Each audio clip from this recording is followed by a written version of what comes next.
Ndabasuhuje mwese abakunzi b'ibiganiro bya Think Again, mwebwe mudahwema kudukurikira umunsi ku munsi. Muri aka kanya rero nkuzaniye amakuru agezweho muri aka kanya ari kuvugwa ku ntambara iri guhuza igisirikare cya RDC aricyo FARDC ndetse n'umutwe w'inyeshyamba karahabutaka wa M23 cyangwa se M23. ngira ngo sinzi niba wabyumvishe ko uyu mutwe muri aka kanya gihari wamaze gufata ikibuga cy'indege ndetse ukaba wamaze gufata n'ibitaro. Hanyuma se ibyo kuba igisirikare cya Kongo mwijoro rihambaye ry'imirwano n'amasasu no kurasana cyamaze kwemera ko M23 ikirusha imbaraga mu by'intambara haba mu bikoresho ndetse n'imirwanire, ibyo byose RDC yamaze kuba yemera, iravuga iti M23 iraturenze.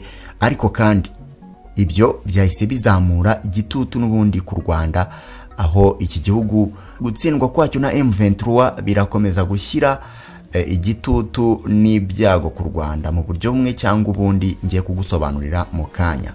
Ariko se kandi wigeze wumva ko u Rwanda narwo rwasabye iki gihugu cya Kongo gushyikirana n'imitwe yitwaje intwaro yose? Uti ibyo byose rero byavugiwe he, byagenze gute akantu ku kandi?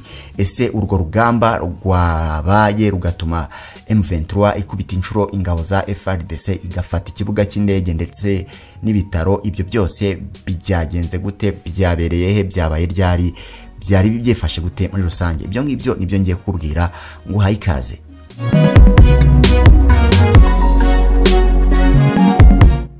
Ni inkuru isohotse mu kanya gato cyane itaramenywa n'abantu benshi, ari nayo mpamvu uri mu bambere bashobora kuba bagiye kuyumvira ahangaha, aho umutwe wa M23 ukomeje guhangana na FARDC, aho kuri ubu amakuru yemeza ko wamaze gufata ikibuga cy'indege nto cya Rwankuba ndetse n'ibitaro bya Rwankuba, byombi biherereye muri groupement ya Bweza muri teritwari ya Rucuru, teritwari imaze kuba kimenya bose cyangwa se Kimomo kubera iyi mirwano ikunze iri kuhabera. Ibinyamakuru bitandukanye muri Repubulika Iharanira Demokarasi ya Kongo birimo Radio Okapi na Roni biremeza ko uyu mutwe wa M23 wafashe iki kibuga cy'indege nto nyuma yo gukozanyaho na FARDC. Gusa ngo nta byera ngo de, kuko uyu mutwe nawo waje gukurwa mu bice bimwe wagenzuraga. Ikinyamakuru Goma 24 News bivuga ko kibogamiye kuri M23 ku mugoroba kuri wa gatatu tariki ya 29 Kamena 2022, kibinyujije kuri Twitter yacyo cyatangaje ko ikibuga cy'indege cya Rwankuba n'ibitaro byose biri mu maboko ya M23. Ikinyamakuru cyakomeje kigira kiti M23 kandi iri kwinjira mu isantere cyangwa se centre ya Ntamugenga muri groupement ya Bweza, mu gihe FARDC na FDLR batangiye guhungira mu mujyi wa Rubare. Iki kibuga cy'indege cya Rwankuba cyafashwe na M23 gisanzwe cyifashishwa na FARDC mu bikorwa by'intambara birimo kugeza intwaro ku basirikare bayo. Biramutse rero ari impamo karuko byagenze, byaba biha M23 ubushobozi bwo guhagarika inzira y'ikirere ingabo z'igihugu zihanganye nabo zakoreshaga mu kubona ibikoresho. Ni ukuvuga ngo iki kibuga kugifata bifite kinini bisobanuye muri intambara, kuko M23 hari ubundi bushobozi mu by'ikirere iraba yungutse, mu gihe FARDC nayo hari ubushobozi mu by'imirwanire yo mu kirere irabitakaje.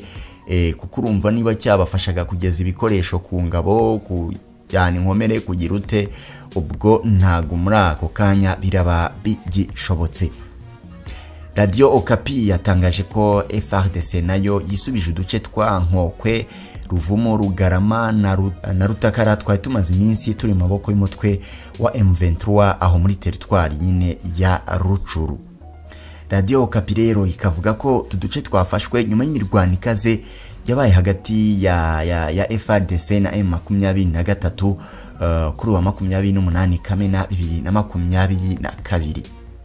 Hagati ariko FARDC nta kiratangaza kubivugwa mu gihe yakunze guhakana ko ikorana na FDLR mu guhangana na M23, nubwo muri iyi nkuru bivugwa ko bayabangiye ingata bombi bari kumwe nyine bose yaba FARDC yaba na FDLR bose bagahunga.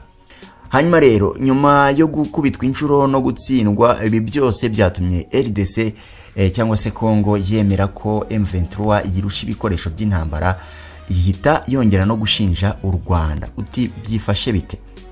Repubulika Iharanira Demokarasi ya Congo yemeye ko umutwe wa M23 ufite intwaro zikomeye kurusha iz'ingabo zayo FARDC, ku buryo byazamuye impungenge ku iherezo ry'imirwano ikomeje gushyamiranya impande zombi mu bice bya Rucuru. Ni ijambo intumwa ya RDC yavugiye mu nama y'akanama k'umuryango w'abibumbye gashinzwe umutekano, yagarukaga ku bibazo by'umutekano byo mu burasirazuba bw'icyo gihugu. Ni inama yari yatumiwemo abahagarariye RDC, u Rwanda n'u Burundi. Intumwa rero y'ingabo z'umuryango w'abibumbye muri RDC MONUSCO witwa Bintou Keita na Julien Rusenge uyobora umuryango witwa Female Solidarity for Integrated Peace and Development. Keita yavuze ko umutwe wa M23 wakomeje ibitero byinshi mu bice bya Rucuru, bimaze kugwamo nibura abasivile 23 barimo abana 6 ndetse n'abaturage barenga 170 bamaze kuvanwa mu byabo. Icyakora ngo ubutabazi bwa MONUSCO bwatumye kugeza ubu uyu mutwe utaribasira umujyi wa Goma no mu bice byegereye Route Nationale 2. Yakomeje agira ati nyuma y'ibitero bihurije hamwe ku byerekezo bitandukanye, M23 yafashe umujyi wa Bunagana, ahantu h'ingenzi cyane ku mupaka wa Uganda.